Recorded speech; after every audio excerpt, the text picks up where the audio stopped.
पर्युषण पर्व मनाए हम, पर्युषण पर्व मनाए हम। सोया पुरुषार्थ जगाए हम, सोया पुरुषार्थ जगाए हम। पर्युषण पर्व मनाए हम, पर्युषण पर्व मनाए हम। सोया पुरुषार्थ जगाए हम, सोया पुरुषार्थ जगाए हम। पर्युषण पर्व मनाए हम, पर्युषण पर्व मनाए हम। ये सबसे ऊंचा मंगल है, ये सबसे ऊंचा मंगल है। तप त्याग मधुर गंगा जल है, तप त्याग मधुर गंगा जल है। कर्मों को धोते जाए हम, कर्मों को धोते जाए हम। पर्युषण पर्व मनाए हम, पर्युषण पर्व मनाए हम। तप त्याग मार्ग सुख शांति का, तप त्याग मार्ग सुख शांति का। ये निराकरण मन भ्रांति का, ये निराकरण मन भ्रांति का। आध्यात्मिक शक्ति बढ़ाए हम, आध्यात्मिक शक्ति बढ़ाए हम। पर्युषण पर्व मनाए हम, पर्युषण पर्व मनाए हम। मत जोड़ो बाहर से मन को, मत जोड़ो बाहर से मन को।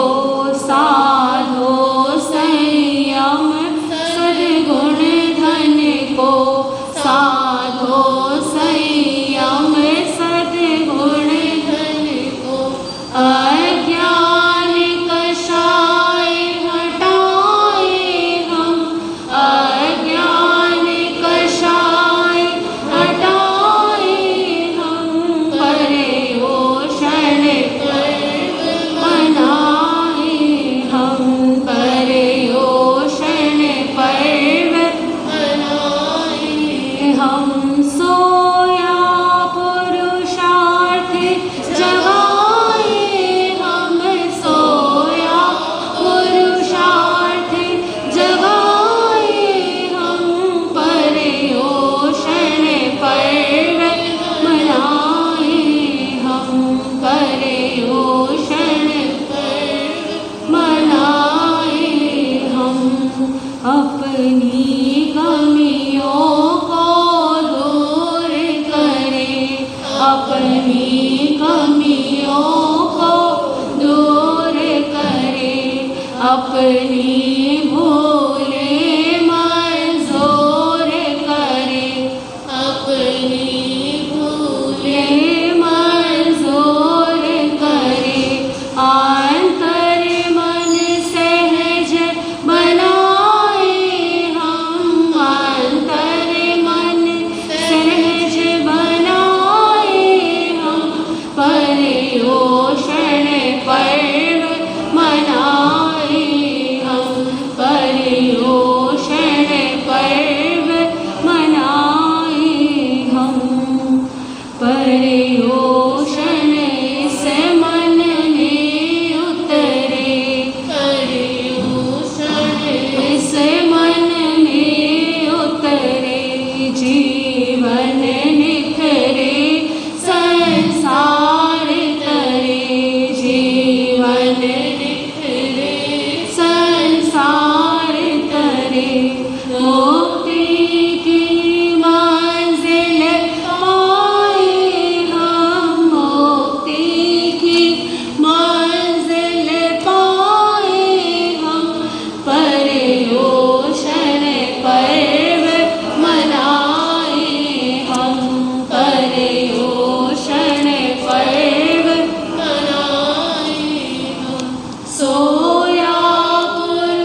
अर्हन्तो भगवन्त इन्द्रमहिता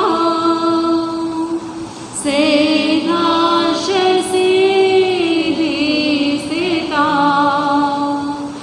आचार्य जिन शासनो नति करा ऊंचा उपाध्यायिका श्री सिद्धान्त सुपाठिका मुनिवरा रत्नत्रया राधिका पञ्चैते परमेष्ठिनं प्रतिदिनं कुर्वन्तु नो मङ्गलम् कुर्वन्तु नो मङ्गलम्।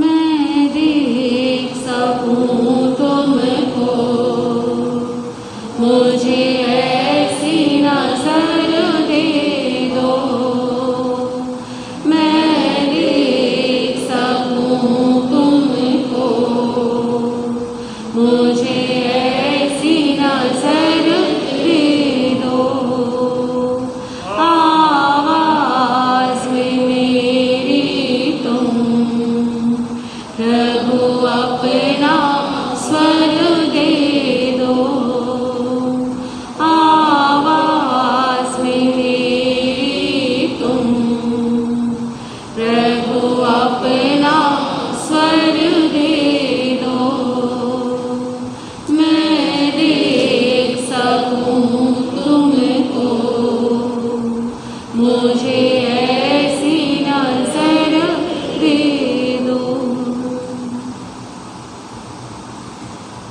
सर्वप्रथम अहिंसा एवं करुणा के अवतार शासनीश प्रभु महावीर के पावन चरण कमलों में हृदय की असीम आस्था के साथ परम श्रद्धेय परम वंदनीय ममदातपुराणी उत्तर भारत सिंहनी उप्रवर्तनी महासाध्वी श्री पवन कुमारी जी महाराज के चरणों में परम पूजनीय गुरुवर्या उप्रवर्तनी महासाध्वी श्री जितेंद्र कुमारी जी महाराज के चरणों में उपस्थित धर्मानुरागी मुमुक्ष आत्माओं, पर्युषण महापर्व का आज तीसरा दिन है। श्रीमद् अंक दशांक सूत्र की वाचना अत्यंत श्रद्धा और भक्ति के साथ आप श्रवण कर रहे हैं। जिन वाणी की वाचना प्रारंभ हो उससे पूर्व दो पंक्तियां सभी श्रद्धा और भक्ति के साथ मिलकर के गुनगुनाएंगे। श्रद्धा से शास्त्र श्रवण करके जो जीवन में अपनाते हैं श्रद्धा से शास्त्र श्रवण करके जो जीवन में अपनाते हैं भवसागर से ऐसे साधक आनंद सहित तर जाते हैं भवसागर से ऐसे साधक आनंद सहित तर जाते हैं।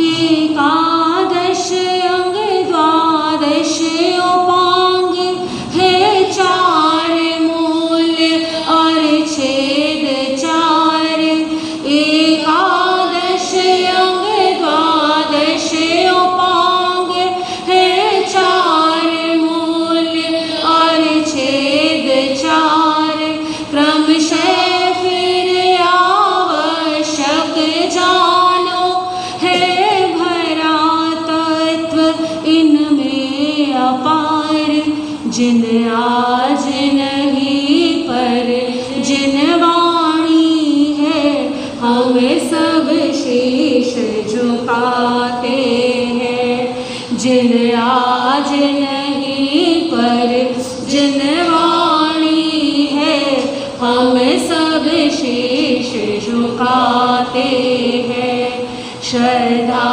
से शास्त्र श्रवण करके जो जीवन में अपनाते हैं, भव सागर से ऐसे साधक आनंद सहित गिर जाते हैं।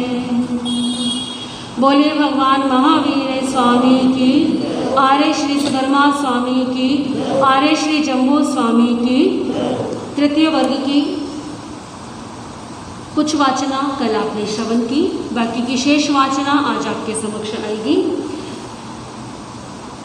श्री कृष्ण वासुदेव अपनी माता के चरण वंदन के लिए जाते हैं और देवकी माता से उनकी चिंता का कारण पूछते हैं। तो देवकी माता अपने मन के भाव अपने पुत्र कृष्ण वासुदेव के सामने रख देती हैं और श्री कृष्ण वासुदेव अपनी माता को वचन देते हैं कि मैं शीघ्र ही आपकी चिंता को दूर करने का कोई ना कोई उपाय अवश्य करूँगा। इसके आगे की वाचना आप सभी श्रद्धा और भक्ति के साथ श्रवण करेंगे। तैणम से हरिणगमेसी देवे कन्नम वासुदेवम एवं वयासी पोहिति नम देवानुप्रिया तब देवलोक चुये सहोदरे कणिय से भावे सेनम मुख बाल भावे जाओ जोवण गमनते अरह हरिठने मिस अंतिय मुंडे जाओ पवईसई कन्नम वासुदेवम गोचम्पी तच्चम्पी एवं वदई वदैता जामेव दिसम पाओ हुए तामेव दिसम पड़ी गए। तैणम से कन्हे वासुदेवे पोसई सालाओ पड़ी निकमईता जेनेव देवई देवी तेणेव वागच्छईता देवतीय देवीये पायगहणम करे करेता एवं वयासी होहि नम अम्मो ममम सहोदरे कणिय से भावती कट्टु देवतीय देवीये इच्छाहिम जाव आशा सहिता जामेव दिसम पाव हुए तामेव दिसम पड़ी गई।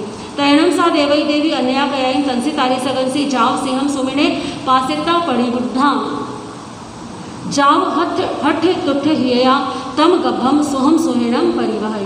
तैणम सा देवई देवी नवढम मासाणम जासुमणा रत्तबंधु जीवत अलखर ससर रस परिजात तरुण दिवाकर रस समपम सब नयन कंतम सुकुमालम जाव सुरोवम गए तालु सैमाणम दारयम पयाया जमणम जहा मेह कुमारे जाव जमहा नम अमहम इमे दारे गए तालु समाने तम हो उणम अमहम एयस दारस नाम भेजे गए सुकुमाले तैणम तस् दारगस्य अमा पियरे नामम करे गए सुकुमाले ती शेषम जहा मेहे जाव अलम भोग समथे जाय यावी होता तथनम बारवये नैर्ये सोमिले नामम महाणे परिवसई अढे रियुगे जाव सुपरिनिठ्य यावी होता तस्य सोमिल महाणस्य सोमसिरी नामम महाणी होता सुकुमाला तसनम सोमिलस्य महाणस्य धुया सोमसिरिये महाणीय अतया सोमा नामम दारिया होता सुकुमाला जाव सुरोवा रोवेणम जाव लावण्यनम उकिट्ठ शरीर यावी होता।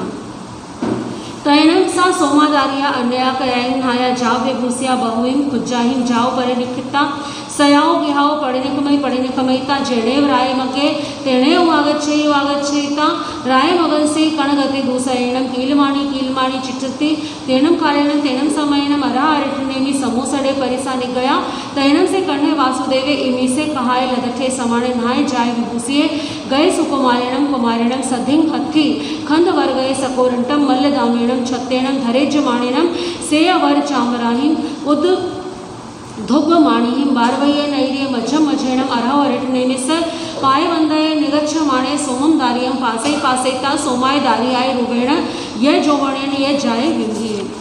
तैणम से कण्हे वासुदेवे कौडुंब्यपुरी से सदावेता एवं वयासी गच्छणम तोभे देवानुप्रिया सोमिलम मारणम जायिता सोमम दारिया गेणिता कन्नम तेवरसी पक्षिवः तैणम ऐसा गए सुकुमालस्य कुमारस्य भार्या भविष्यई तैणम कौडुंबिय परिसा जाओ पक्षिवंती तैणम कौडुंबिय परिसा जाओ बच्चिपिणंती तैणम से कण्हे वासुदेवे बारवती नैर्ये मजम मजेण निगच्छईता जेणेव सहसमणे उच्चाणे जाओ पजुवासई तैणम अरहा अरिठनेमि कण्णस्य वासुदेवस्य गए सुकुमालस्य कुमारस्य तीसे यह धम्म कहाय कण्हे पड़ी गए।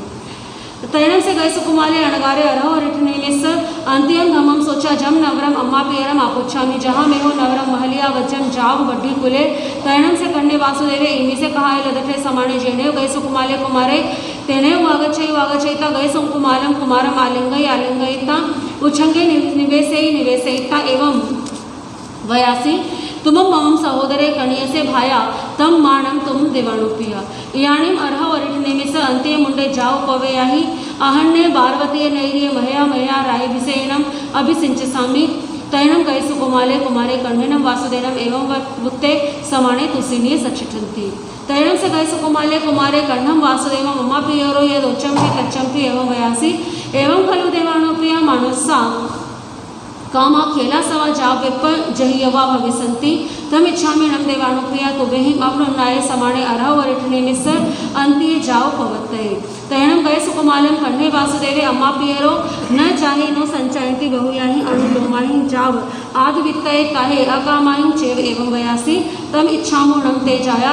एक दिवसमवि रजसिरिं परिपसित्तये निखमणं जहाँ महाबलस्य जाव तमानाये तहाँ जाव संजमित्तये से गए सुकुमाले अणगारे जाव इरिया सर्वे जाव दुख बब्बे हरि तैणं से गए सुकुमाले अणगारे जम चेव दिवसम पवत्तिये तस्यैव दिवसस्य पूर्वावरण काल समयंसि जिणे वरः अरिठनेमि तेणे वागच्छैता अरहम अरिठनेमि तिकुतो यायिनं वयायिनं करे करेता एवं वयासि इच्छामि रमन्ते तुभ्यहि अवनुनाय समाने महाकालंसि सुसानंसि एकराह्यं महापडिवं उंसं पज्यतानं विहरिते स्वयं देवानुप्रिया तैणं से गए सुकुमाले अणगारे अरह अरिठनेमिना अवनुनाय समाने अरहम अरिठनेमि वंदे वंदिता नमनसिता अरह वरिठनेमि से अंतियाओ सहसम वणाओ उजाणो पड़े निखमयता झेण्यो महाकाले सुसाणे तेणे उवागयता खंडलम पड़िलेहिता उचार पासवण भूमि पड़िलेहिता इसिंग पभार गयणम कायणम जाव दो भी पाए सहटु एगराई महापड़िमम ऊसम पज्यताणम विहरे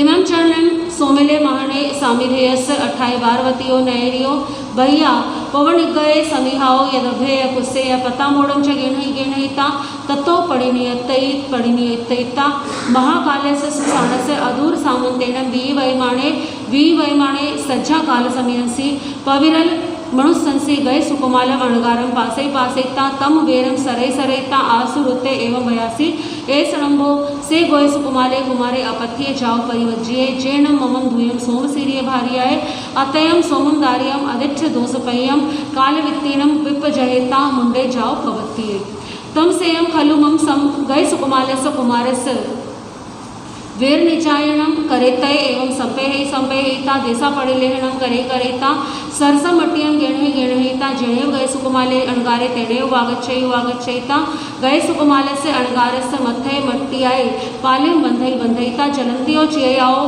फुल्लियंकी स्वयमाणे खैरंगारे कहल्यणम गेणहिता गए सुकुमालस्य अणगारस्य मत्थे पक्षी वहिता भी तय खिप्पामेव अवकमयिता जामेव देशम पाहु हुए तामेव देशम पड़े गए तैणं से गए सुकुमालस्य अणगारस्य शरीरियंसि वेयणा पाहु हुआ उज्जला जाव दुर्हि साया तैणं से गए सुकुमाले अणगारे सोमिलस्य महाणस्य मनसावि अपदुस्समाणे तम उज्जलं जाव अह्यासे तैणं तस् गए सुकुमालस्य अणगारस्य तम उज्जलं जाव अह्यासे माणस्य सुभेणं परिमाणिनं वसथ अज वसाणिनं तयावर निजाणं कम्माणं खयणं कमरे विकीर्णकरम अपुपकरणम अनुपविच्छस्य अनुन्ते अनुत्तरे जाव केवलवर नांदंसने समुपन्ने तव पच्छा जा सिद्धे जावपहीने तथनम आहा सन्निहितेहिं देवेहिं समम आराहितं ति कटु दिव्ये सुरभि गंधोदये गुठे दशब्दवर्णे कुसुमे निवाडिये चेलुखेव कये दिव्ये गीय गंधव निनाय कये यावि होता तैणं से कण्णे वासुदेवे कलम पाउप भाये जाव चलंते नाये जाव विभूषिये हथी खंद वर्गये सकोरंट मल्लदामेणं छत्तेणं धरे जमाणेणं सेयवर चामराहिं उदुपमाणी मया भड़ चढ़ गर पहकर सवंद परिखिते बारवई नैरी मजम मझेणं जेणे वरहा अरिठनेमि तेणे पहारिथ गमणाय तैणं से कण्णे वासुदेवे बारवये नैर्ये मजम मझेणं निगच्छमाणे एकं पुरिसं पासै जुन्नं जरा जज्ज रिया देह्यं जाव विकलंतम मही महालयाओ इट गरासियो एकमेघम इटगम गहाय बहिया रथा पहाओ अंतो यम अणुपविसमाणम पासैता तैणं से कण्णे वासुदेवे दसपुरी से अनुकंपठाए हथी खंद वर्गये चेव एगम इटगम गेणहिता बहिया रथा पहाओ अंतो गहि अणुपवेसै तैणं कण्ण वासुदेवम देवेणम एगाय इट गाय गहियाय समान ये अनेगेहिं पुरिसैहिं से महालय इट गरासी बहिया रथा पहाओ अंतो घरंसी अणुपवेसिये तैणं से कण्णे वासुदेवे बारवये नैर्ये मजम मझेणं निगच्छैता जेणेव अरहा अरिठनेमि तेणेव उवागय वागच्छेता जाओ वंदई नमसे वंदिता नमसेता गए सुकुमालम अणगारम अपासमाणे अरहम अरिठनेमि वंदई नमसे वंदिता नमसेता एवं वयासी कहिनम मंते सेमम सहोदरे कणीयसे भाया गए सुकुमाले अणगारे जन्नम अहम वंदामि नमंसामि तैणम अर्ह आरिठनेमि कर्णम वासुदेवम एवं वयासी साह्यणम कण्हा गए सुकुमारिणम अणगारिणम अपणो भट्ठे तैणम से कण्हे वासुदेवे अर्ह आरिठनेमि एवं वयासी कर्णम भन्ते गए सुकुमारिणम अणगारिणम साह्ये अपणो अट्ठे तैणम अर्ह आरिठनेमि कर्णम वासुदेवम एवं वयासी एवं खलु कण्हा गए सुकुमारिणम अणगारिणम मम कल्लम पूवा वर्ण काल समयांसी वंदई नमसे वंदिता नमसेता एवं वयासी इच्छामीणम जाव ओसम पजिताणम विहरई तैणम तम गए सुकुमारिणम अणगारम एगे पुरी से पासे पासेता आसुरते जाव सिद्धे तम एवं खलु कण्हा गए सुकुमारिणम अणगारिणम साह्ये अपणो अट्ठे तैणम कण्हे से वासुदेवे अरम अरिठनेमि एवं वयासी केसणम भन्ते से पुरी से अपथ्ये पथ्ये जाओ परिवज्ये जेणम ममम सहोदरम कणीयसम भायरम गए सुकुमालम अणगारम अकाले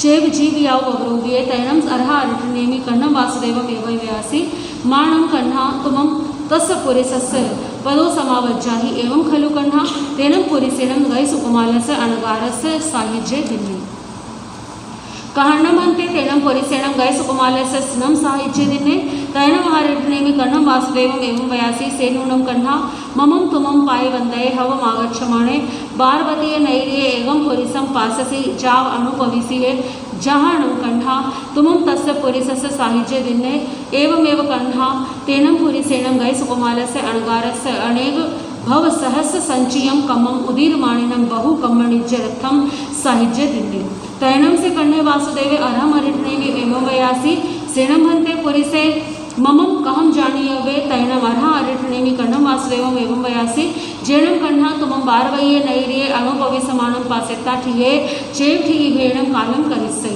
तन्नम तुमम जाने जासी एसणम से पुरीसे तैणम से कण्हे वासुदेवे अरहम अरिठनेमि वंदई नमसे वंदिता नमसेता जनेव आभिसेयम हथिरैणम तेणेव वागच्छेता अत्यम दुरोहिता जेणेव बारवई नैरी जेणेव सैगी तेणेव पहारेथ गमनाय तैणम तस्य सौमिल महानस्य कल्लम जाव जलंते अहमेयारुवे अजक्तिये समुपंडे एवं खलु कन्ने वासुदेवे अरहम अरिठनेमि पायवंदे निगये तम नायमेयम अर्हया व्याणमेयम अर्हया स्वयमेयम अर्हया सिद्धमेयम अर्हया भविष्यै कर्णम वासुदेवस्य तम न नजै नम कन्हे वासुदेवे ममम केणवी कुमारेण मारिस्यैति कटु वियेसयाओ विहाव पडिनिखमयि कर्णस्य वासुदेवस्य वारवैं नैरीम अनुपविसमानस्य पुरवो सपिक्खम सपड़ी दिसिम हवमागये तैणम से सौमिले महाने कर्णम वासुदेवम सहसा पासेता भिये ठिये ये छेव ठी भेयम कालम करे धयन तलसी सब गेहिम धसंती सन्नि वड़िये तैणम से कन्हे वासुदेवे सौमिलम महानम पासे पासेता एवं वयासी एस नंबो देवानुपिया से सौमिले महाने अपत्ये पत्ये जाओ परिवजे जेणम मम सहोदरे कणिय से भाईरे गए सुकुमाले अणगारे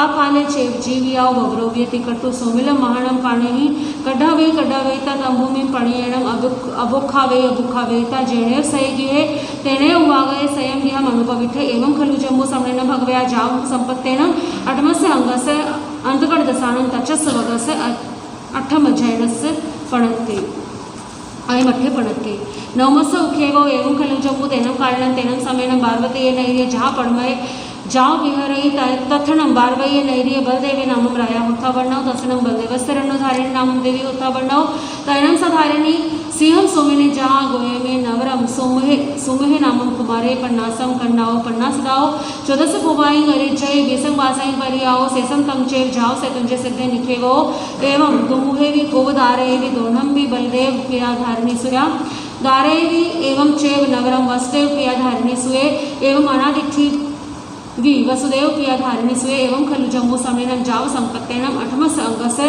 अंतगढ़ दसानं तचस्य वगस्य तेरस्मस्य अध्ययनस्य एयमठ्ठे पणत्ते इति तृतीयो वर्ग। बोलिए भगवान महावीर स्वामी की, आर्य श्री सुधर्मा स्वामी की, आर्य श्री जम्बू स्वामी की। तीसरे वर्ग की मूल वाचना यहाँ पूर्ण हुई। अब तीसरे वर्ग में जो शेष अर्थ रहा हुआ है वो जानेंगे। आपने कल की वाचना में श्रवण किया किस प्रकार से देवकी महारानी को एक शुभ समाचार की प्राप्ति हुई कि उसके 6 पुत्र क्या हैं, जीवित हैं। 6 पुत्रों के जीवित होने का समाचार मिला। हर्ष की कोई सीमा नहीं, परंतु घर वापस आकर के, महलों में वापस आकर के कुछ देर प्रसन्नता के पश्चात में एक और भाव मन में आने लगा। क्या मन में आया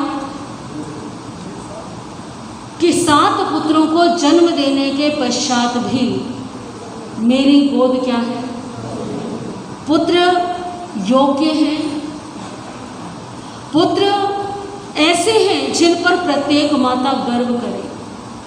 परंतु कितने आश्चर्य की बात है कि माँ होकर के पुत्रों को जन्म तो दिया लेकिन गोदी में नहीं खिलाए। और एक माँ जब तक अपने बच्चे को गोद में ना खिलाए तब तक उसकी ममता क्या रहती है। एक माता यदि शिशु को जन्म ना दे परंतु उसका लालन पालन करे, उसके बालपन को देखे, उसकी तुतलाती हुई वाणी को सुने तो उसका ममत्व सार्थक हो जाता है, उसे अधूरापन नहीं लगता। परंतु एक माँ केवल जन्म दे दे और पालन पोषण ना करे तो वो माँ होकर के भी क्या हो गई, वो माता का सुख नहीं ले पाई। यही भाव जो है देवकी महारानी के मन में आने लगे कि वो माताएं कैसी सौभाग्यशाली होती हैं और मैं कितनी अभागी हूँ कि ना तो मैं बाँझ रही और ना मैं सही तरह से माता बन पाई। देखने में सुनने में मेरे 7 पुत्र हैं और मैंने बालपन किसी एक का भी, क्योंकि कहाँ थी वो, कंस की कैद में थी। अपने पुत्रों की सुरक्षा के लिए 6 पुत्रों का तो उसे ज्ञात ही नहीं था और 7वें पुत्र को भी जन्म होते ही क्या हो गया, जब मिले कृष्ण तो बड़े हो चुके थे, बालपन तो तब तक जा चुका था। कृष्ण के बालपन का आनंद किसने लिया, यशोदा ने लिया। अब ये पुत्र मेरे पास में है परंतु अब तो क्या हो गया, ये बड़ा हो गया। और बालपन तो बालपन होता है, बालपन की जो बातें होती हैं, बालपन की जो वाणी होती है, सब कुछ एक माँ स्वीकार कर सकती है परंतु अपने संतान के बालपन के अनुभव को वो लेना चाहती है।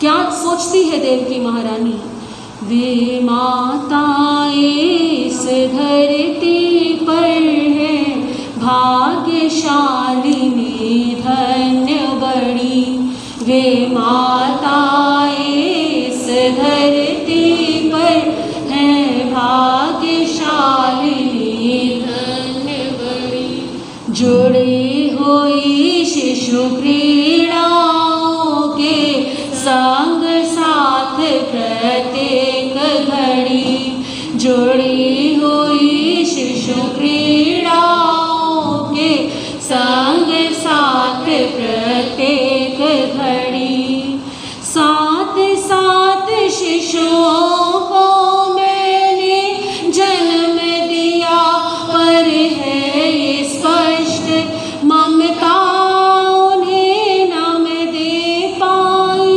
मेरे मन में होता है कष्ट, पाला पोसा शिशुओं को नहीं, ममता दे करके नहीं सींचा, हरिण गमेशी ने मेरे 6 पुत्रों को सहसा खींचा, वे माताएं इस धरती पर है भाग्यशालिनी धन्य बड़ी, जुड़ी हुई शिशु क्रीड़ाओं के संग साथ प्रत्येक घड़ी, इस दुनिया में कौन समझ पाएगा मेरी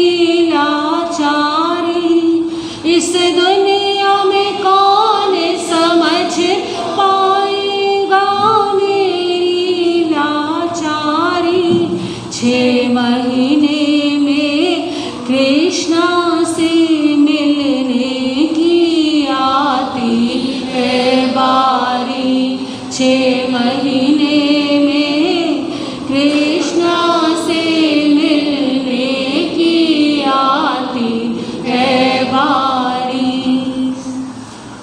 सोच रही है देवकी माता कि इस संसार में सब सुख मुझे उपलब्ध है, ऐसे सुंदर पुत्र प्राप्त हुए, उन्होंने संयम अंगीकार कर लिया।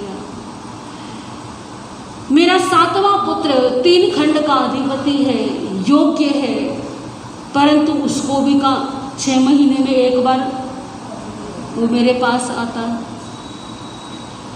ऐसा चिंतन कर रही थी कि पता नहीं मैंने ऐसे कौन से पाप किए होंगे या मैंने ऐसे पुण्य नहीं किए जिससे मैं अपनी संतान को अपनी गोद में खिला पाती। वो सोच ही रही थी कि इतने में कृष्ण वासुदेव अपनी माता के दर्शन वंदन के लिए आए। वंदन नमस्कार किया। आज माता का ध्यान कहीं और है, आज माँ कहीं और विचारों में खोई गई है। कृष्ण ने पूछा, माता क्या आपको किसी ने कुछ कहा है, किसी ने आपका कहा नहीं माना, या मुझसे कोई अपराध हो गया जो आपने मेरी ओर ध्यान नहीं दिया। मैं जब भी आपके पास आता आप प्रेम से मेरे मस्तक पर अपना हाथ रखती थी, आशीर्वचन कहती थी, आपके नेत्रों में मेरे लिए प्रेम होता था, परंतु मैं देख रहा हूं कि आज आपका ध्यान कहीं और है। देवकी माता ने अपने मन के भाव कह दिए अपने पुत्र कृष्ण से, सारा वृतांत बताया। कृष्ण वासुदेव अपनी माता को वचन देते हैं कि आप चिंता मत कीजिए, मैं ऐसा प्रयास करूंगा, मैं कोई ना कोई ऐसा मार्ग निकालूंगा जिससे कि आपके मन के भावों की पूर्ति हो सके, आपकी इच्छा पूर्ण हो सके। और कहते हैं कि कृष्ण वासुदेव महल से निकल करके पौषधशाला की ओर चले। पौषधशाला में गए, जाकर के वहां पर तेले तप की आराधना में बैठे। देखिए कृष्ण वासुदेव ने जैसे ही माँ की चिंता को जाना, सारे के सारे काम क्या कर दिए। 3 दिन के लिए तेले तप की आराधना में वो बैठ गए। हिरण्यगमेशी देव को स्मरण किया। 3 दिन का तेला पूर्ण हुआ। हिरण्यगमेशी देव प्रकट हुए। पूछा हिरण्यगमेशी देव ने, इसलिए याद किया। तो श्री कृष्ण वासुदेव ने अपनी माता की इच्छा देव के सामने रखी। तो ऐसा नहीं कि हिरण्यगमेशी देव संतान को देने वाले देव हैं। हिरण्यगमेशी देव उन्होंने कृष्ण वासुदेव को फरमाया कि कृष्ण, आपकी माता के यहाँ पर, आपकी माता की कुक्षी से एक पुत्र रत्न का जन्म हो। शीघ्र ही देवलोक से एक आजीव जब करके आपकी माता की कुक्षी में आएगा। समय आने पर आपकी माता एक पुत्र को जन्म देंगी, परंतु वो पुत्र चरम शरीरी होगा। उसी भाव में संयम ग्रहण करेगा। बाल्य अवस्था से मुक्त होते ही प्रारंभिक यौवन की अवस्था में, यानी जो किशोर वय होती है, उस अवस्था में ही वो श्री अरहंत अरिष्णेमी भगवान के चरणों में संयम अंगीकार कर लेगा। ये कह करके वो देव जिस दिशा से आया था उस दिशा की ओर वापस लौट गए। यानी अब श्री कृष्ण वासुदेव अपनी माता को आश्वासन दे सकते हैं कि शीघ्र ही आप एक बालक को गोदी में खिलाएंगे। श्री कृष्ण वासुदेव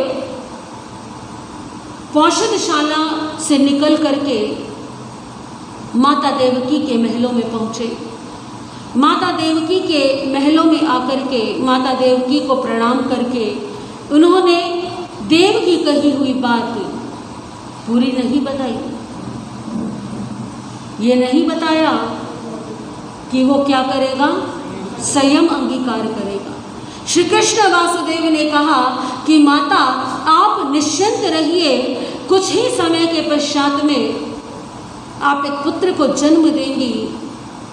देव ने मुझे ऐसा आश्वासन दिया। कहने को तो श्री कृष्ण वासुदेव स्वयं भी अपनी माता से ऐसा कह सकते थे, परंतु माँ को संतुष्टि,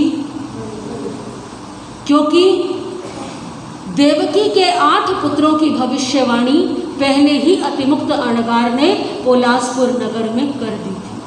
कोई आश्चर्यकारी घटना नहीं है ये, क्योंकि श्री कृष्ण वासुदेव जानते हैं कि 8 पुत्रों का आशीर्वाद मिला था, 7 पुत्रों ने जन्म ले लिया है। इसका अर्थ ये है कि अभी 1 पुत्र का होना बाकी है।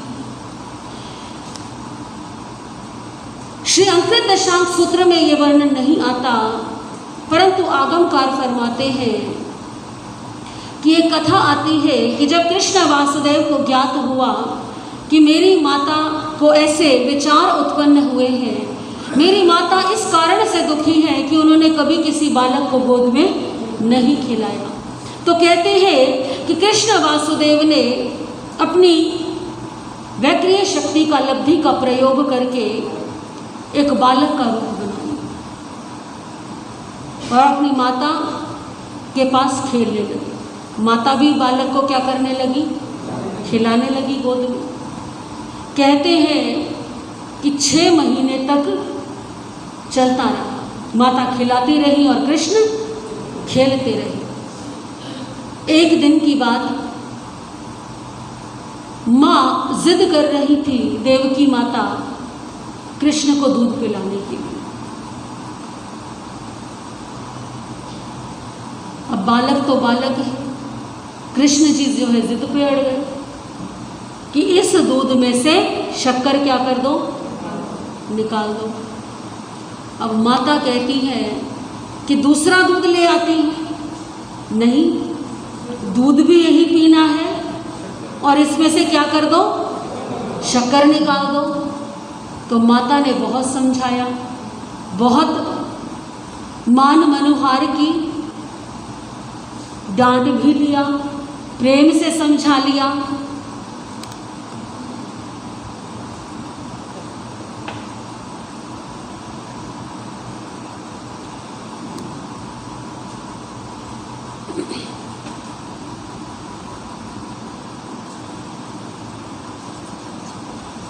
आप भी अपने घरों में ऐसा ही करते हैं ना।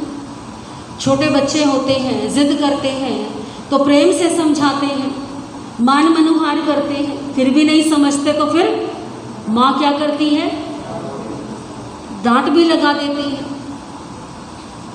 तो देवकी माता ने प्रेम से समझा करके देख लिया, मान मनुहार करके देख लिया, दूसरा दूध ले आऊं, नहीं, दूध भी यही पीना है। भूख लगी है बड़ी जोर की, जोर जोर से रोने लगे कि दूध भी यही पीना है और इसमें से क्या कर दो, शक्कर बाहर निकाल दो, मीठा बाहर कर दो, तब पीऊंगा। देवकी माता मना करके थक गई। आखिर में देवकी माता ने क्या कहा, तू जानबूझ करके क्या कर रहा है, मैं जानती हूँ तू जानबूझ करके ऐसा कर रहा है।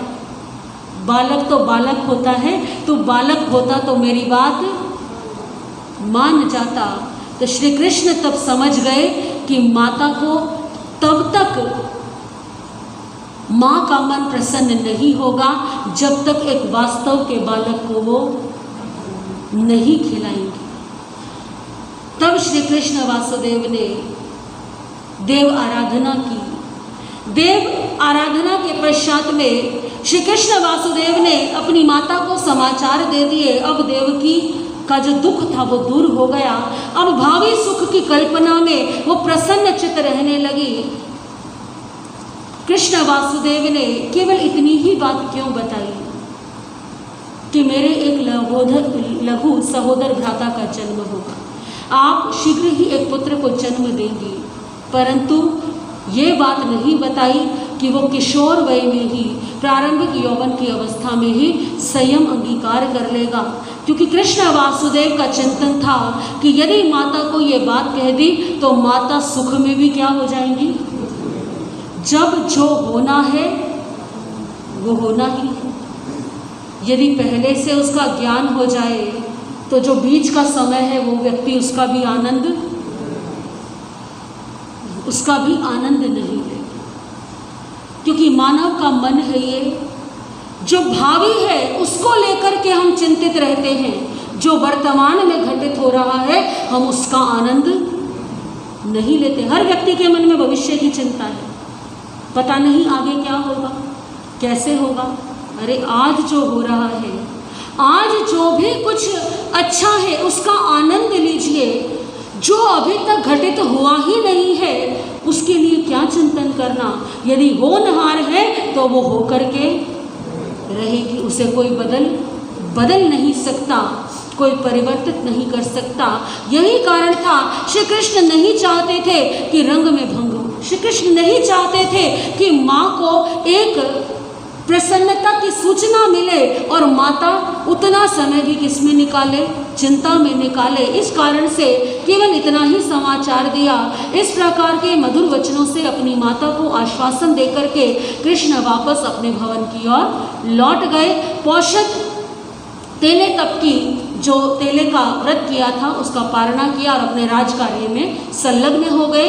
देवकी ने कुछ समय के पश्चात रात्रि में शैया पर सोते हुए अर्धनिद्रित अवस्था में एक स्वप्न देखा कि एक सिंह आकाश मार्ग से नीचे की ओर उतरता हुआ उनके मुख में प्रवेश कर गया है। सजग होकर के इस स्वप्न को देखने के कारण महारानी देवकी का चित्त बड़ा ही प्रसन्न हुआ। उन्होंने अपने पति वसुदेव से इसका फल पूछा। जान पड़ा तो वह अत्यंत शुभ स्वप्न था। स्वप्न फल विशेषज्ञों से उसका निर्णय प्राप्त किया कि एक योग्य पुत्र की प्राप्ति देवकी महारानी को होने वाली है। देवकी महारानी बड़ी प्रसन्नता से सुखपूर्वक गर्भ का पालन करने लगी। देखा जाए तो प्रसन्न चित्त होकर के, चिंता मुक्त होकर के किसी संतान का अपने गर्भ में पालन करने का देवकी का ये प्रथम अवसर है। गर्भ का समय पूर्ण होने पर महारानी देवकी ने जूही, विकसित पारिजात के पुष्प, उदय होते हुए सूर्य की प्रभा और गज के तालुए के समान आरक्त दर्शकों के नेत्र को मोहित करने वाले बड़े ही कोमल और सुंदर रूप वाले पुत्र रत्न को जन्म दिया। पुत्र का जन्म होने पर उसका जन्मोत्सव मनाया गया। अशुचि से निवृत्त होकर के 12वें दिन उस पुत्र का नामकरण संस्कार किया गया। बालक का जो कोमलपन था, उसके शरीर की जो कोमलता थी वो गज के, हाथी के तालुए के समान थी। इस कारण से नाम रखा गया गज सुकुमार। बाल्य अवस्था में बड़े ही प्रेम से, बड़े ही स्नेह से देवकी माता ने उसका लालन पालन किया। जो 7 पुत्रों की ममता थी वो भी सारी किस पर लुटा दी? गज सुकुमार पर लुटा दी। धीरे धीरे बाल्य अवस्था से मुक्त होकर के गज सुकुमार पढ़ लिख कर के शिक्षित हुए। अब बाल्य अवस्था निकल गई और प्रारंभिक यौवन की घाटी में गज सुकुमार ने प्रवेश किया। धीरे धीरे समय अपनी गति से बढ़ रहा है। समय किसी के रोकने से रुकता नहीं है। समय बीतने लगा। दूसरी ओर द्वारिका नगरी में ही सोमिल नाम का एक ब्राह्मण रहता था, जो संपत्तिशाली था, ऋग्वेद आदि चारों वेदों का पूर्ण ज्ञाता था। उसके सोम श्री नाम की एक धर्मपत्नी थी। सोमिल ब्राह्मण के सोमा नाम की अत्यंत सुंदर और लावण्यमती एक बालिका थी। एक दिन वह बालिका स्नान करके वस्त्र अलंकारों से सुसज्जित होकर के अनेक दास दासियों को लेकर के अपने घर से निकली। चलती चलती राजमार्ग की ओर आ निकली। राजमार्ग में वह अपनी सखियों के साथ खेल ही रही थी। उस समय अरहंत ऋषि भगवान का द्वारिका नगरी में पदार्पण हुआ था। श्री कृष्ण वासुदेव भगवान के पदार्पण का शुभ समाचार पाकर के स्नान आदि से निवृत्त होकर के, वस्त्र आभूषणों से सुसज्जित होकर के, अपने छोटे भाई को साथ लेकर के, छत्र को धारण किए हुए द्वारिका नगरी के मध्य के सार्वजनिक मार्गों से भगवान अरिष्ट नेमि के चरण वंदन को निकले। उस समय दोनों भाइयों की शोभा बड़ी ही अभिराम थी। बीच बीच में श्वेत चवर डुलाए जा रहे थे, उनकी शोभा को वो बढ़ा रहे थे। जब ये यात्रा निकल रही थी, श्री कृष्ण वासुदेव राजमार्ग से जा रहे थे, तो उस समय मार्ग में खेलती हुई सोमा नाम की कन्या श्री कृष्ण वासुदेव को दिखाई पड़ी। सोमा के शारीरिक शुभ लक्षणों को देख करके, उसके रूप सौंदर्य को देख करके कृष्ण वासुदेव विस्मित हुए। श्री कृष्ण वासुदेव के मन में एक विचार आया और उन्होंने अपने सेवकों को बुला करके आदेश दिया, हे देवानुप्रिय, तुम जाओ और सोमिल ब्राह्मण से इस कुमारी की अपनी गज सुकुमाल के लिए याचना करो। उनसे जाकर के निवेदन करो कि श्री कृष्ण वासुदेव ने अपने छोटे भाई गज सुकुमाल से विवाह के लिए आपकी कन्या का हाथ मांगा है और उनका आदेश पाकर के, उनके आदेश से इस कन्या को सम्मान सहित कन्याओं के अंतःपुर में ले जाओ, ताकि वहाँ पर इसे पूर्ण रूप से इसकी शिक्षा इत्यादि का प्रबंध हो सके। आगे गज सुकुमाल से समय आने पर इसका विवाह किया जाएगा। राजघराने के नियम सिखाने के लिए अंतःपुर में ले जाने की बात कही। श्री कृष्ण वासुदेव ने जैसा कहा अपने सैनिकों से, सैनिकों ने जाकर के सोमिल ब्राह्मण से वैसा ही कहा कि त्रिखंड के स्वामी श्री कृष्ण महाराज ने अपने छोटे भाई गज सुकुमाल का विवाह तुम्हारी कन्या सोमा के साथ करना निश्चित किया है। यदि तुम्हारी अनुमति हो तो अपनी कन्या को कन्याओं के अंतःपुर में भेजने की आज्ञा प्रदान करो। सोमिल ने जब ये सुना तो सोमिल बड़ा प्रसन्न हुआ कि कहाँ मेरी कन्या। हालांकि सोमिल के यहाँ पर धन धान्य की, संपत्ति की कोई कमी नहीं थी, परंतु नगर के एक संपत्तिशाली ब्राह्मण में और एक राजा के भाई में बड़ा अंतर है। स्वयं 3 खंड के अधिपति उन्होंने मेरी पुत्री को अपने भाई की पत्नी बनने के लिए चुना है। मेरी पुत्री कितनी सौभाग्यशाली है। बड़े ही हर्ष के साथ में सोमिल ब्राह्मण ने अपनी पुत्री को ले जाने की आज्ञा प्रदान कर दी। दूसरी ओर श्री कृष्ण वासुदेव की सवारी राजमार्ग से होती हुई सहस्त्राम्र वन में पहुंची। श्री कृष्ण आदि ने भगवान को श्रद्धा और भक्ति के साथ वंदन नमस्कार किया। श्री कृष्ण वासुदेव और गज सुकुमाल को भगवान अरिष्ट नेमि ने धर्म उपदेश दिया। धर्म उपदेश श्रवण करके श्री कृष्ण वासुदेव द्वारिका नगरी की ओर लौट आए। देखिए, कृष्ण वासुदेव इस बात को भूल गए थे कि देव ने, क्योंकि होनहार क्या है, हालांकि श्री कृष्ण को तो मालूम था, क्योंकि देव ने पूर्व में ही बता दिया था कि प्रारंभिक यौवन की अवस्था में ही वो क्या कर लेगा, संयम अंगीकार करेगा। लेकिन श्री कृष्ण वासुदेव स्वयं अपने साथ अपने भाई को कहाँ ले गए, अरिष्ट भगवान के पास, और मार्ग में जाते हुए ही क्या कर दिया, उसके विवाह के लिए कन्या भी क्या कर ली, बिल्कुल भी उनके, क्योंकि जो होना है कुछ ना कुछ निमित्त अवश्य बनेगा। निमित्त यही बना कि कृष्ण वासुदेव स्वयं गज सुकुमाल को अपने साथ ले गए, वरना श्री कृष्ण अपने भाई को टाल भी सकते थे। लेकिन उस समय वो बात को भूल गए, क्योंकि वर्षों बीत गए थे उस घटना को, ये बात ध्यान ही नहीं रही। और दूसरी ओर कन्या का भी चयन कर लिया। और श्री कृष्ण वासुदेव जब धर्म उपदेश श्रवण कर लिया, गज सुकुमाल की इच्छा थी कि अभी कुछ देर और मैं भगवान अरिष्ट नेमि के चरणों में बैठूं, तो श्री कृष्ण वासुदेव गज सुकुमाल को वहीं छोड़ कर के वापस भी लौट आए। अब कृष्ण वासुदेव चले गए हैं, सब जनता चली गई है, अब कौन है, केवल अरहंत अरिष्ट नेमि भगवान है और गज सुकुमार। अब गज सुकुमार को भगवान की वाणी को सुनकर के वैराग्य हो गया। उन्होंने भगवान से निवेदन किया कि प्रभु, आपकी आज्ञा हो तो मैं अपने माता पिता से पूछ करके उनकी आज्ञा प्राप्त करके मैं आपके पास संयम अंगीकार करना चाहता हूँ। भगवान ने कहा, जैसा तुम्हें सुख हो वैसा करो। इतना कह करके गज सुकुमार अपने घर महलों में वापस आ गए, अपने माता पिता के पास पहुँचे, माता पिता को प्रणाम किया और अपने संयम ग्रहण करने के भाव उनके सामने प्रकट कर दिए। देवकी ने तो जैसे ही सुना मूर्छित हो गई, क्योंकि गज सुकुमार को केवल जन्म ही नहीं दिया था, अपितु सभी पुत्रों के हिस्से की ममता भी दी थी। एक स्त्री जिस बालक को अपनी गोद में खिला लेती है, उससे एक ममत्व का बंधन जोड़ लेती है। और ये तो वो पुत्र है जिसे बड़ी उमंग के साथ में, बड़े प्रेम के साथ में, बड़ी चाह के साथ में देवकी ने पाया है। और अभी तो वो पुत्र पूर्ण तरह से युवा भी, किशोर अवस्था में ही है, युवा अवस्था अभी प्रारंभ ही हुई है।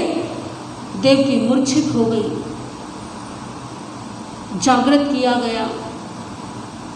देवकी और वसुदेव समझाने लगे, नहीं समझ रहे गज सुकुमार, अपने वचन पर क्या है, दृढ़ है। अब देवकी ने सोचा, इसे कौन समझा सकता है? कृष्ण वासुदेव समझा सकता, क्योंकि वो बड़ा भाई है, बड़ा भाई है, उसकी बात को ये मानता भी है। कभी कभी ऐसा होता है कि माता पिता के समझाने से बच्चे नहीं समझते और भाई बहन की बात मान जाते हैं, समझ जाते हैं। तो देवकी महारानी ने सूचना भिजवा दी, कृष्ण वासुदेव को बुलाया। कृष्ण वासुदेव भी आकर के समझाने लगे कि संयम अंगीकार करने के लिए आगे पूरा जीवन पड़ा है। संयम ग्रहण करना इतना सरल नहीं है। तुम इतने सुकुमार हो, इतने कोमल हो, तुम्हारा लालन पालन माता ने कितनी प्रेम से किया है। यदि तुम माता को छोड़ करके चले जाओगे तो माता का क्या हाल होगा। और देवकी की आंखों से तो अश्रु रुक ही नहीं रहे। ये जो घटना घटित हो रही है, ये जो दृश्य चल रहा है, देवकी है, वसुदेव है, श्री कृष्ण है, और एक और कौन है, गज सुकुमार है। और सब किसको समझा रहे हैं? गज सुकुमार को समझा रहे हैं। परंतु गज सुकुमार किसी की भी बात मानने को तैयार नहीं है। एक कवि ने देवकी के भावों को, कृष्ण के भावों को पिरोया है बड़े सुंदर शब्दों में। क्या कहती है देवकी? एक पुत्र का माता से वियोग होना। देवकी कहती है, मैं पहले भी 6 पुत्रों का वियोग सह चुकी हूँ, 7वें का भी वियोग सहा मैंने, अब ये मेरे पास में है, अब तेरा वियोग मैं सह नहीं पाऊंगी। तू ही धड़कनों में गूंजे मेरे प्राण का तराना, तू ही धड़कनों में गूंजे मेरे प्राण का तराना। सह ना सकूंगी सुन ले मेरे लाल तेरा जाना, तू ही धड़कनों में गूंजे मेरे प्राण का तराना। देखिए, पुत्र केवल माता के शरीर से जन्म नहीं लेता, संतान का जन्म केवल माता के शरीर से नहीं होता, संतान का जन्म माता के हृदय से होता है। माँ की धड़कन की किससे जुड़ी हुई होती है? संतान की धड़कन से जुड़ी हुई होती है। तू ही धड़कनों में गूंजे मेरे प्राण का तराना, तू ही धड़कनों में गूंजे मेरे प्राण का तराना। सह ना सकूंगी सुन ले मेरे लाल तेरा जाना, तू ही धड़कनों में गूंजे मेरे प्राण का ऐसा नहीं कि तू मेरा इकलौता बेटा है, तू इकलौती संतान है। तेरे से पहले भी मैंने 7 पुत्रों को जन्म दिया है, परंतु केवल जन्म देना ही किसी माँ को माँ नहीं बनाता। एक माँ को माँ बनाता है जब एक माँ अपनी संतान के लिए लोरी गाती है, जब उसे अपने हाथों से भोजन कराती है, जब उसके तुतलाती हुई वाणी को सुनती है। कहती है देवकी, मैंने तुझसे पहले जाए थे 7 बेटे, मैंने तुझसे पहले जाए थे 7 बेटे, पर माँ बनाया तूने सिखला के लोरी गाना, तू ही धड़कनों में गूंजे मेरे प्राण का तराना, तू ही धड़कनों में गूंजे मेरे प्राण का तराना। कृष्ण भी समझाते हैं कि संयम लेना आसान है पर निभाना बहुत कठिन है। सुकुमार तू है संयम, तलवार पे है चलना, सुकुमार तू है संयम, तलवार पे है चलना, लेना सरल है लेकिन दुश्वार है निभाना, तू ही धड़कनों में गूंजे मेरे प्राण का तराना, तू ही धड़कनों में गूंजे मेरे प्राण का तराना। बहुत समझाया सभी ने, परंतु गज सुकुमार तो जरा सा भी किसी की बात नहीं मान रहे हैं। जब थक गए सभी समझा करके, देवकी ने देख लिया कि मेरी ममता का, मेरे प्रेम का, मेरे मोह का इस पर कोई असर नहीं हो रहा, तो देवकी ने भी क्या किया, अपने मन को मजबूत किया।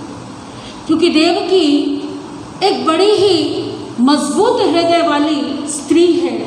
अपने जीवन में कितने कष्ट सहे उसने, परंतु फिर भी उन सभी कष्टों का सामना किया। क्या कहती है देवकी अपने पुत्र से कि मैंने तुझसे कभी कुछ नहीं मांगा। क्योंकि बच्चे छोटे होते हैं तो माता पिता से जिद करते हैं और माता पिता उनकी बात को क्या करते हैं। लेकिन देवकी कहती है कि बचपन से अपनी हर बात तूने मनवाई है, अब एक बात मेरी मान ले। गज सुकुमार को लगा शायद आखिरी में भी यही मनवाना चाहती हैं कि मैं संयम ना ग्रहण करूं, पर क्या कहती हैं देवकी, बचपन से अपनी हर जिद पूरी कराई तूने, बचपन से अपनी हर जिद पूरी कराई तूने, तू मेरी पूरी कर दे, अब हो गया सयाना, तू ही धड़कनों में गूंजे मेरे प्राण का तराना। क्या कहा देवकी माता ने कि मेरी कौन सी बात जो है, सिर्फ एक बात मेरी, अब तू बड़ा हो गया है, सयाना हो गया है, संयम की बातें करने लगा है, यानी बालपन तो क्या हो गया, चला गया है। तो मेरी अब एक जिद मेरी भी है, मेरी भी एक बात है, उसको पूरी करना तेरा धर्म है। गज सुकुमार ने हाथ जोड़ लिए कि माँ कौन सी आज्ञा देना चाहती है, कौन सी बात कहना चाहती है। क्या कहती है वीर माता देवकी, क्या आशीर्वाद देती है अपने पुत्र को, तू साधना वो करना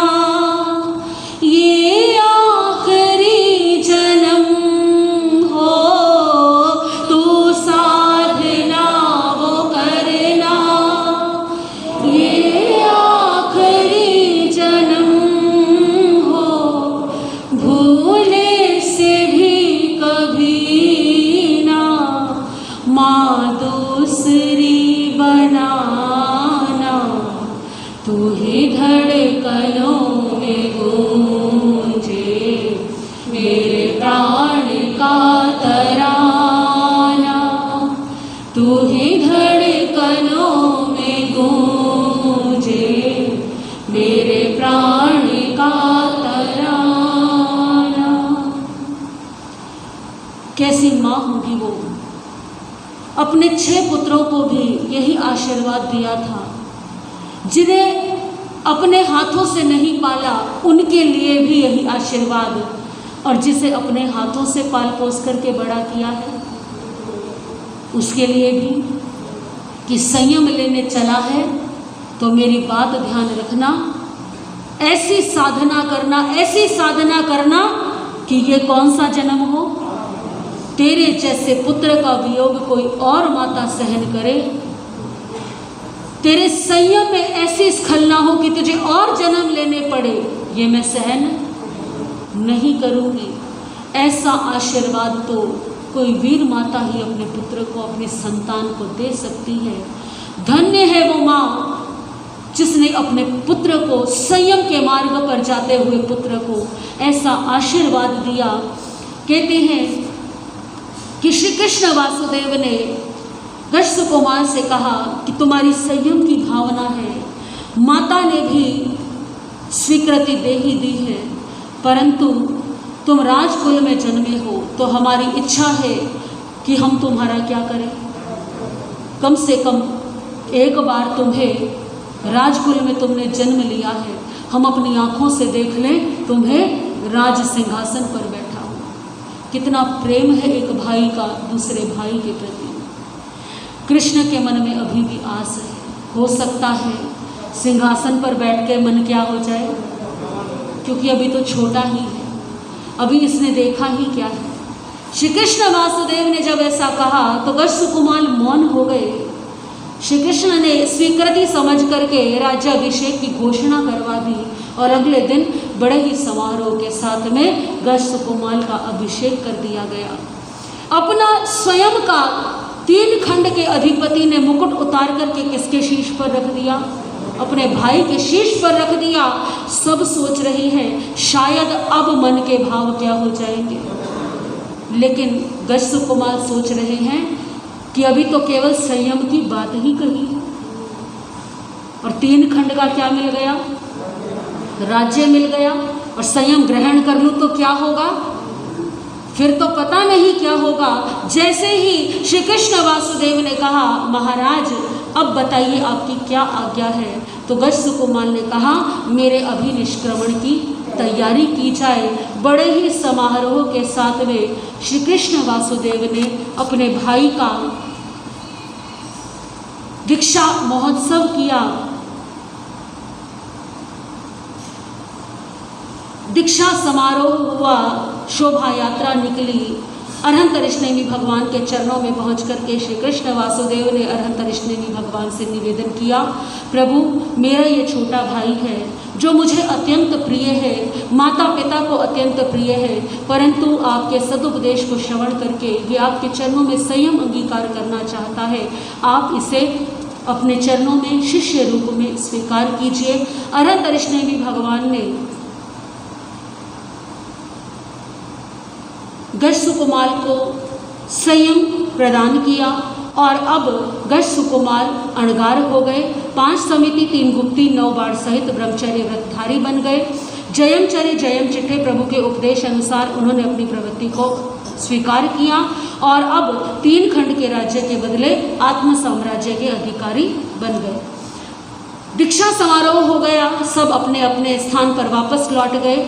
गश्त कुमार अणगार ने जिस दिन दीक्षा ग्रहण की उसी दिन दोपहर में अरहंत ऋषनेमी भगवान के चरणों में जाकर के विनम्रता पूर्वक निवेदन किया, प्रभु आपकी आज्ञा हो तो मेरी इच्छा है कि मैं इस द्वारिका नगरी के सबसे बड़े महाकाल नामक शमशान में एक रात्रि की महाप्रतिमा धारण करूं, अर्थात संपूर्ण रात्रि मैं वहां ध्यानस्थ खड़ा रहूं। भगवान ने फरमाया, हे देवानुप्रिय, जिस प्रकार से तुम्हें सुख हो उस प्रकार से करो।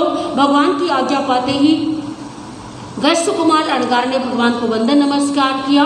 सहस्त्राम्र वन से निकल करके महाकाल शमशान की ओर आए। वहां आकर ध्यान करने के स्थान को देखा, छानबीन की कि वो स्थान जीवों से रहित है, जीवों की विराधना का स्थान तो नहीं है। तत्पश्चात खड़े हो गए, कुछ मस्तक को थोड़ा सा झुका लिया, दोनों हाथ घुटनों की तरफ लंबे किए, नेत्रों को बिना पलक झपकाए हुए अनिमेष रखते हुए एक पुद्गल पर अपनी दृष्टि को स्थिर किया। दोनों पैर पास पास में रख लिए और ऐसा करके अविचल ध्यान में निमग्न हो गए, यानी कि महाप्रतिमा को उन्होंने धारण कर लिया। महाप्रतिमा देखिए, गज सुकुमार कहाँ तो राजकुमार अभी युवा अवस्था में कदम ही रखा था, आज ही संयम अंगीकार किया और आज ही महाप्रतिमा धारण करके कहाँ खड़े हैं? शमशान में। और रात्रि को पूरी रात्रि कहाँ ध्यान करने के लिए आए हैं? जरा सा भी मन में क्या नहीं है? भय नहीं है। शमशान के नाम से लोग घबराते हैं। शमशान को लोग क्या कहते हैं कि उसके शमशान की ओर से निकलना हो तो बच करके निकलना चाहिए। अशुभ मानते हैं कोई नाम ले, परंतु जीवन की सबसे बड़ी सच्चाई क्या है? शमशान ही है। प्रत्येक को वहीं पर ही जाना है। गज सुकुमार ध्यान में लीन है।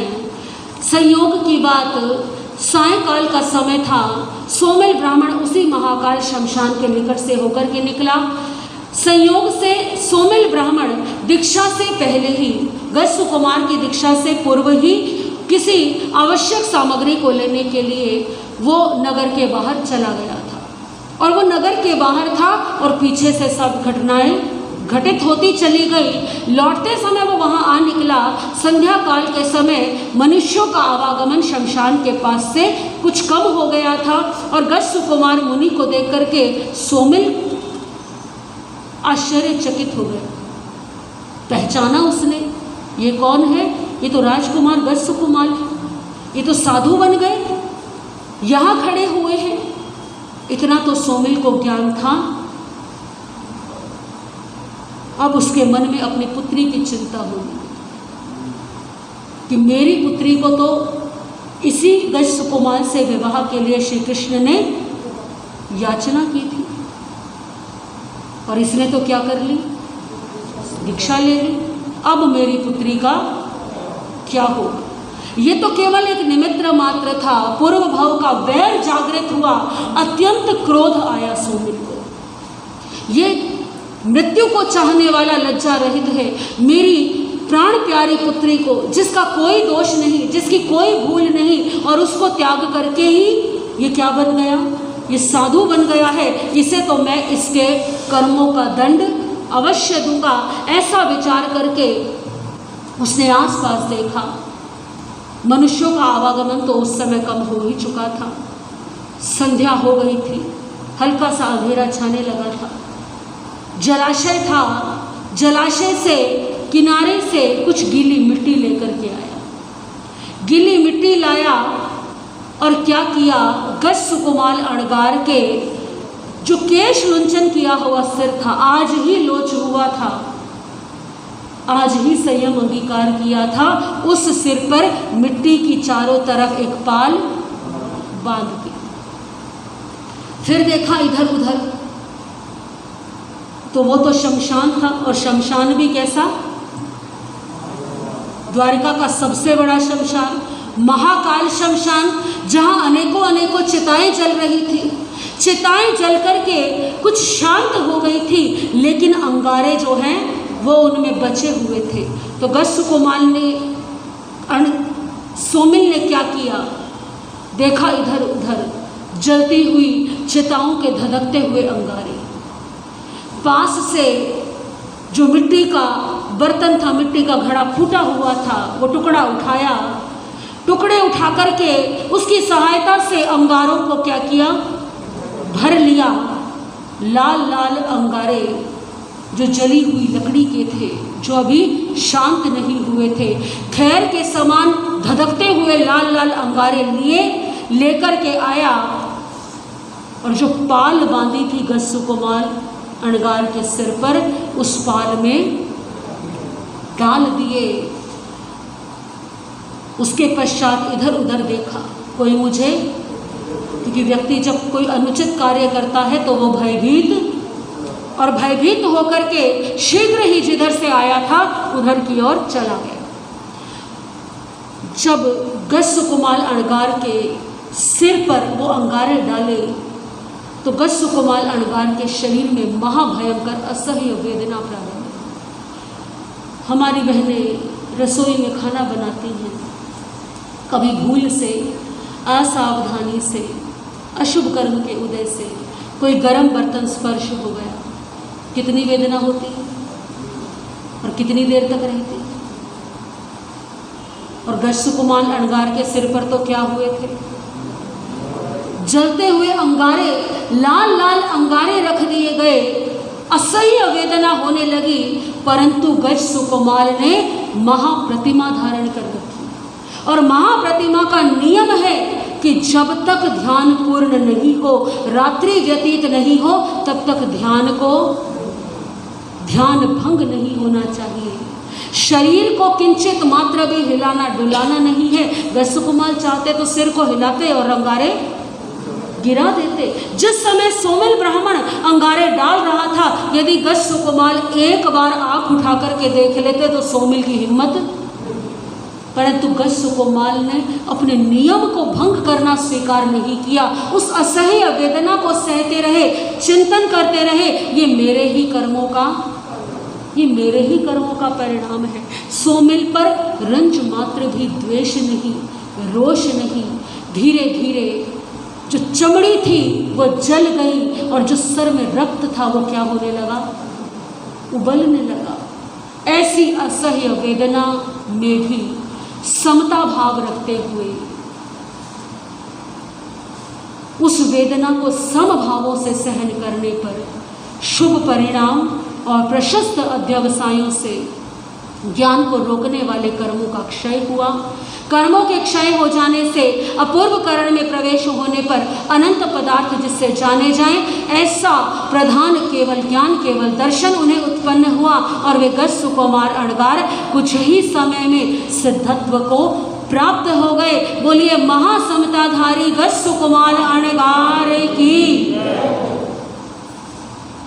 उस शारीरिक वेदना के साथ ही उन्होंने अपनी संपूर्ण शारीरिक और मानसिक दुखों का सदा के लिए अंत कर दिया। मोक्ष में जा विराजे। महाप्रतिमा का ये नियम होता है कि उसे बीच में भंग नहीं किया जा सकता। महाप्रतिमा धारण करने के लिए कुछ नियम होते हैं। या तो महाप्रतिमा धारण करने वाला स्थविर हो। स्थविर 3 प्रकार के होते हैं, दीक्षा स्थविर, वय स्थविर और ज्ञान स्थविर। दीक्षा स्थविर वे होते हैं जिन्हें संयम ग्रहण किए हुए 20 वर्ष का समय हो चुका हो, वो दीक्षा स्थविर कहलाते हैं। वय स्थविर वे होते हैं जिनकी आयु 60 वर्ष की हो चुकी हो। और ज्ञान स्थविर वे कहलाते हैं जिन्होंने आचारांग सूत्र आदि अध्ययन कर लिए हो। ना तो गज सुकुमार दीक्षा स्थविर थे, ना गज सुकुमार वय स्थविर थे और ना ही ज्ञान स्थविर थे, परंतु आज्ञा देने वाले कौन थे? अरहंत अरिष्णेमी भगवान, और वो केवल ज्ञानी थे। ये नियम केवल ज्ञानियों पर लागू नहीं होते, क्योंकि केवल ज्ञानी किसी जीव की दृढ़ श्रद्धा, दृढ़ भावना, दृढ़ संयम की इच्छा को वो जान सकते हैं। किस जीव में कष्ट सहन करने की कितनी क्षमता है उन्हें ज्ञात होती है। दूसरी बात, जब ये महाप्रतिमा धारण की जाती है तो कोई ना कोई उपसर्ग या विशेष परिचय अवश्य आता है। यदि साधक इस उपसर्ग या परिचय को सहन कर लेता है तो उसे कोई ना कोई विशिष्ट ज्ञान अवश्य प्राप्त होता है, और यदि उपसर्ग को सहन नहीं कर पाए तो मानसिक रूप से विक्षिप्त या उसके जीवन का अंत भी हो सकता है। गज सुकुमार अणगार ने केवल 1 दिन की दीक्षा, 24 घंटे भी पूरे नहीं हुए थे, कोई ज्ञान ग्रहण नहीं किया, कोई अध्ययन नहीं किया, लेकिन एक धर्म में श्रद्धा और समता भाव से अपनी आत्मा का कल्याण कर लिया। देवों ने दिव्य वर्षा की कैवल्य और निर्वाण महोत्सव मनाया। सुंदर दिव्य वस्त्रों की वर्षा आकाश से उन पर उनके जो है पार्थिव शरीर पर हुई। दूसरे दिन प्रभात होने पर, सूर्योदय होने पर श्री कृष्ण वासुदेव ने स्नान इत्यादि किया, हाथी पर सवार हुए। मन में भाव है कि जाकर के अपने भाई के दर्शन करूं, वंदन नमस्कार करूं, साता पूछूं कि संयम का प्रथम दिन, संयम की प्रथम रात्रि कैसी रही। ये एक भाई का प्रेम है। चल पड़े कृष्ण वासुदेव। जब मार्ग में जा रहे थे तो रास्ते में श्री कृष्ण ने देखा कि एक अत्यंत वृद्ध व्यक्ति है, जिसके घर के बाहर भारी ईंटों का ढेर लगा हुआ है, और वो वृद्ध व्यक्ति एक दो ईंटें उठा करके घर के भीतर उन ईंटों को रख रहा है। श्री कृष्ण वासुदेव के मन में विचार आया और उन्होंने हाथी पर बैठे बैठे ही क्या किया, कुछ ईंटें उठाई और घर के भीतर, क्योंकि ऊंचाई पर है श्री कृष्ण, तो ऐसे ही उठाया और ऊपर से ही रख दिया। कृष्ण वासुदेव ने ऐसा किया तो जैसा राजा करता है प्रजा भी, तो प्रजा सैनिक जो चल रहे थे पीछे, उन्होंने भी क्या किया, एक एक ईंट उठाई और रख दी। और ऐसा करने से उस वृद्ध की जो है सहायता हो गई और सारी की सारी ईंटें कुछ ही समय में भीतर रखी गई। श्री कृष्ण वासुदेव अनंतरिष्णेमी भगवान के चरणों में पहुंचे, जाकर के वंदन नमस्कार किया और कृष्ण वासुदेव की आंखें अब ढूंढने लगी अपने भाई को, कहीं दिखाई नहीं दिए। फिर पूछा, प्रभु मेरा लघु सहोदर भ्राता जिसने कल आपके चरणों में संयम अंगीकार किया था, वो गस्स कुमार अणगार कहाँ है, मैं उनके दर्शन करना चाहता हूँ। अनंतरिष्णेमी भगवान फरमाने लगे कि कृष्ण वासुदेव उसने अपना कार्य सिद्ध कर लिया। एक दिन में कैसे कार्य सिद्ध कर लिया, और कौन सा कार्य सिद्ध कर लिया। हे कृष्ण, जिस लक्ष्य को लेकर के एक साधक संयम अंगीकार करता है, मोक्ष के लक्ष्य को तुम्हारे भाई ने पिछली रात्रि में उस लक्ष्य को प्राप्त कर लिया। श्री कृष्ण वासुदेव को समझ में आया। इसका अर्थ ये है कि किसी ने मेरे भाई का अहित किया है। श्री कृष्ण वासुदेव को रोष आने लगा। अनंतरिष्णेमी भगवान कहते हैं कि क्रोध मत करो, वो तो उपकारी है। जैसे तुमने उस वृद्ध पुरुष की सहायता की, वो एक एक ईंट उठा करके ना जाने कितने समय में भीतर रखता, तुम्हारे सहयोग से शीघ्र ही उसका कार्य पूरा हो गया। तो गस्स कुमार अणगार ना जाने कितने कितने भवों में ये कर्म खपाते, उस सहयोगी पुरुष ने तो क्या किया है, जल्दी ही तुम्हारे भाई के कर्म समाप्त करा दिए। श्री कृष्ण के मन को अभी भी शांति नहीं। प्रभु मुझे उसका नाम बताइए, मैं जानना चाहता हूँ मेरी द्वारिका नगरी में अपना अहित चाहने वाला ऐसा कौन है। तीर्थंकर कभी भी ऐसी वाणी नहीं बोलते जिससे किसी का अहित हो, परंतु सोमिल का आयुष्य भी पूर्ण होने ही वाला है। तो कृष्ण वासुदेव को अनंतरिष्णेमी भगवान ने क्या कहा कि हे कृष्ण, जिस समय तुम वापस लौट रहे होंगे उस समय एक पुरुष तुम्हें देख करके अपने प्राण त्याग देगा, तुम समझ लेना ये वही है। श्री कृष्ण वासुदेव ने भारी मन से अनंतरिष्णेमी भगवान को वंदन नमस्कार किया।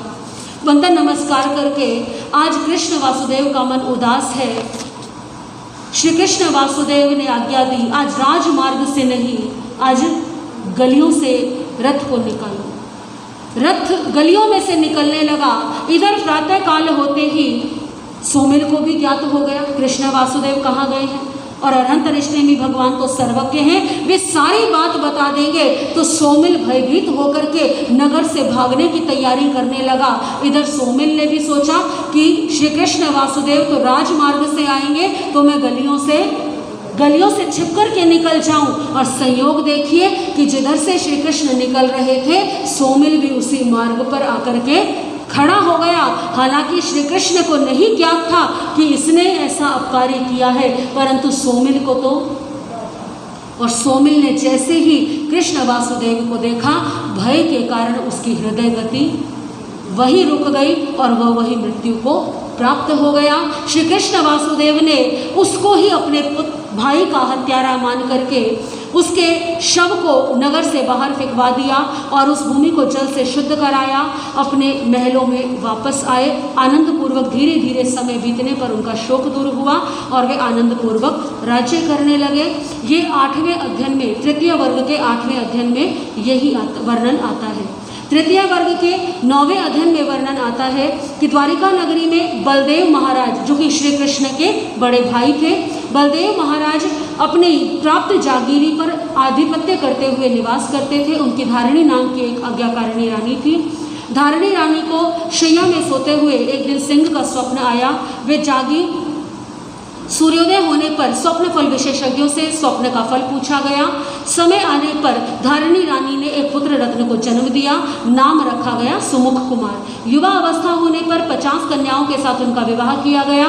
वधु पक्ष की ओर से ग्रह संबंधी अन्य आवश्यक वस्तुओं के अतिरिक्त दहेज में 50 करोड़ का धन प्राप्त हुआ। एक दिन भगवान अरिष्णेमी का उपदेश सुनकर के सुमुख कुमार के मन में वैराग्य हुआ और उन्होंने अनंत अरिष्णेमी भगवान के चरणों में दीक्षा धारण की।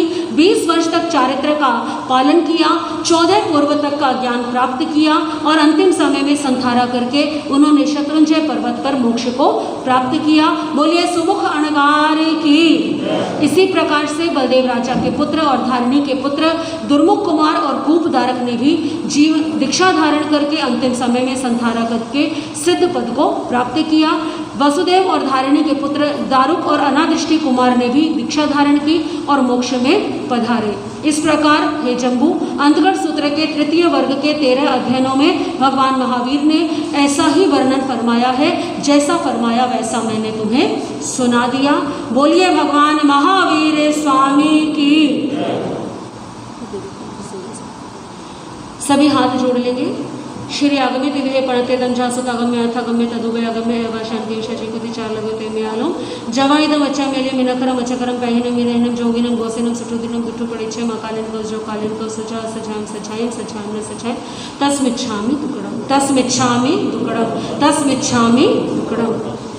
जो भगवती त्रिशलातन, जो भगवती त्रिशलातन सिद्धार्थ कुल के भाल हैं, सिद्धार्थ कुल के भाल हैं।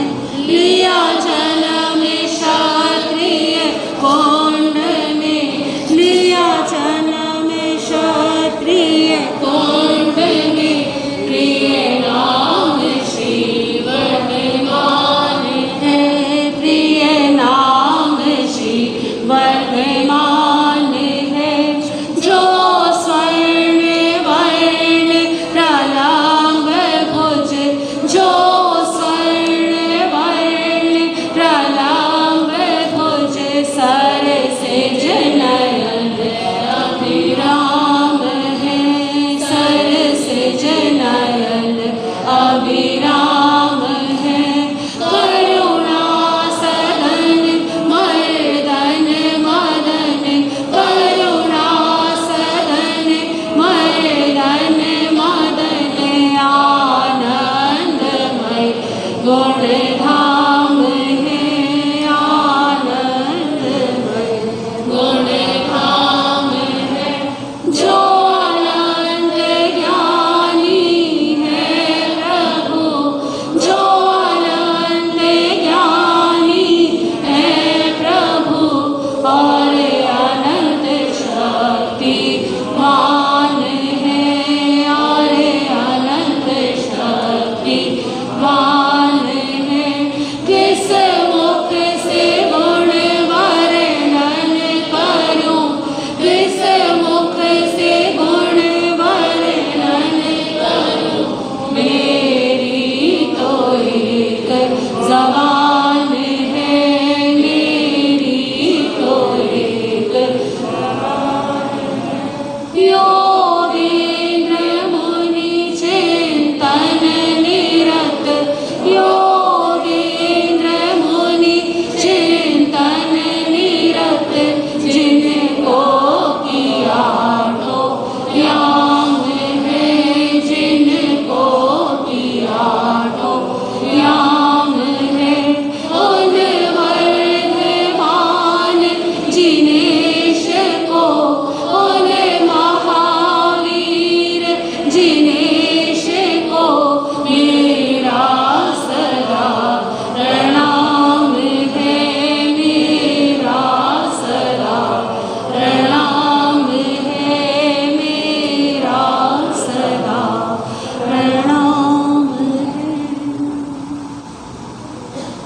बोलिए भगवान महावीर स्वामी की, आर्य श्री सुधर्मा स्वामी की, आर्य श्री जम्बू स्वामी की। तपस्या के प्रत्याख्यान श्रीमती राज रोशनी जैन 75